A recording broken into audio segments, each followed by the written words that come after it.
Ha ha! What have we here? Well, The Jungle Book was my first Disney film.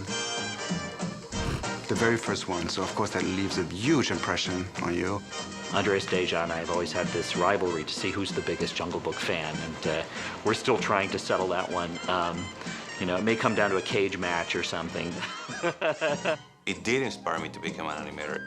If you like to draw, the way I see it, there's no higher accomplishment than to go into animation and make those drawings come alive.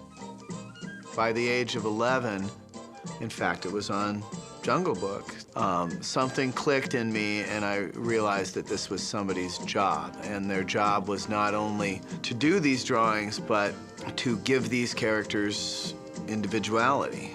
How interesting. That made becoming an adult suddenly sound much more attractive because there was, you know, there were cool things to be done.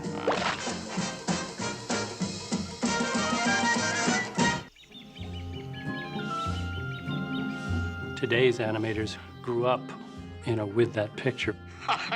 We're influenced by the warmth of the personalities. You know something?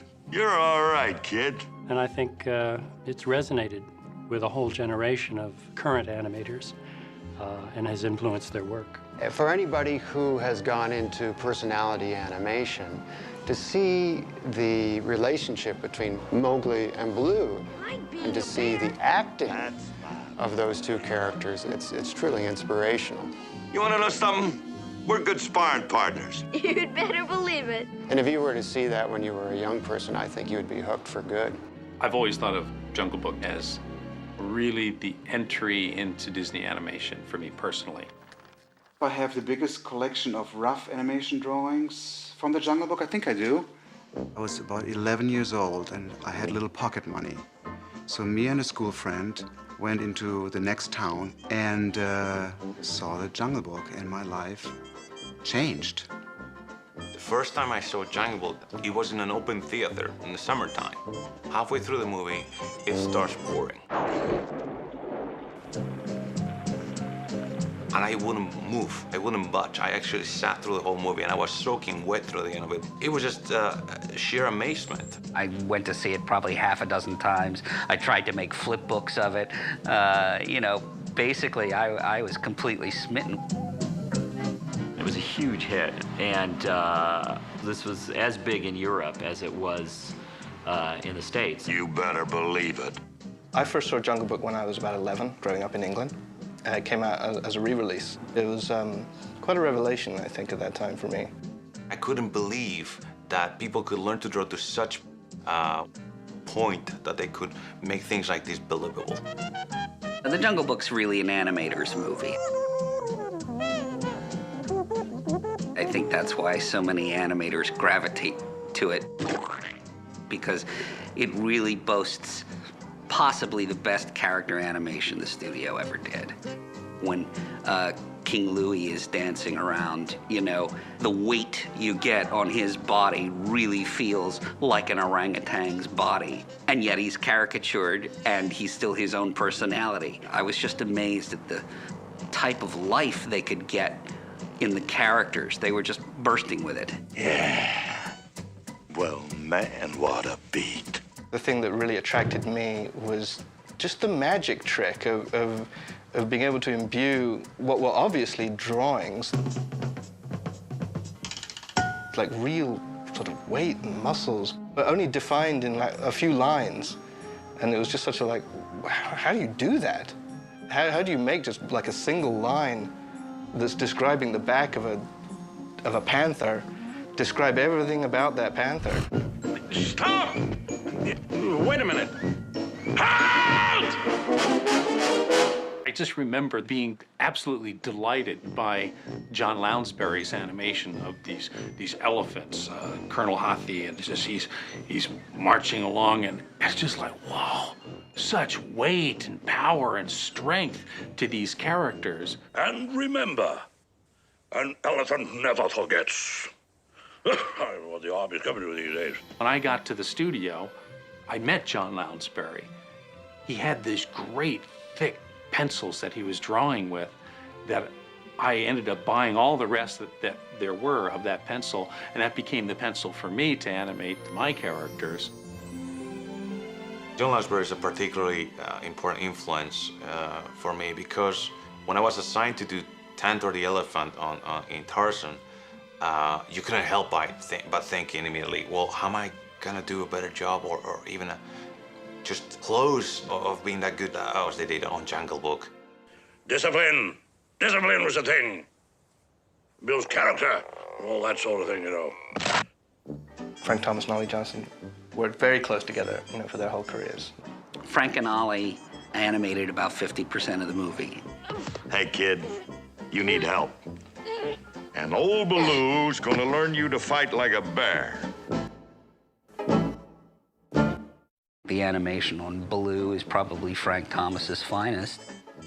I checked out of the archives the drawings of Ollie Johnston's of the little girl at the end, and there was this simple elegance to his drawing that I went back and looked at again when I was designing Ariel and the Little Mermaid. I don't know. It's the high watermark of design and character really blended well together. I don't know that we've ever done better than that. It's influenced me in every character I've ever done. I mean, just the level of understanding of how to portray a character, how to make it appealing. Yeah. It's beautiful, ain't it? Then there was Milt Kahl's incredible design. Milt, primarily did everything on Shere Khan, all that phenomenal stuff with Ka. Shere Khan, what a surprise. Yes, isn't it? I remember doing the scene of Scar walking around Simba. I remember going and getting as many of those Shere Khan walks from the research library and flipping through them and trying to figure it out.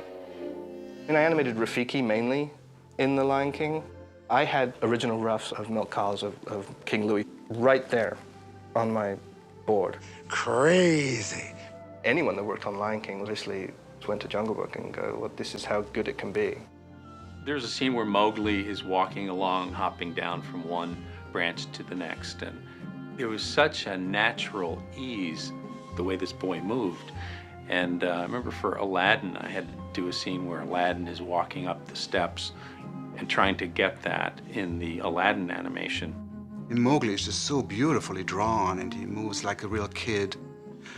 That probably influenced me when I did Lilo and Stitch. I wanted to be really truthful to the anatomy and the drawing of a real girl.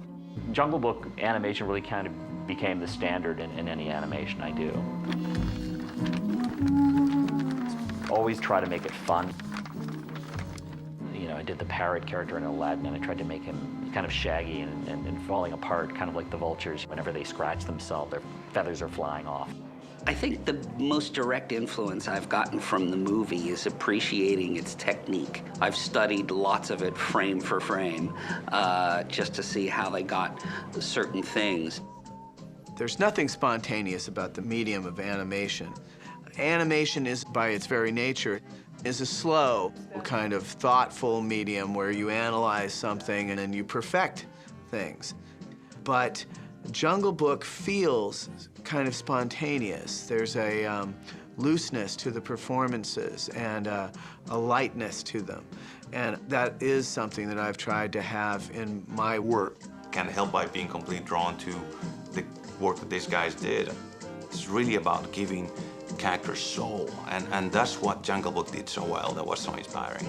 I wanna be like you. I wanna walk like you, talk like you.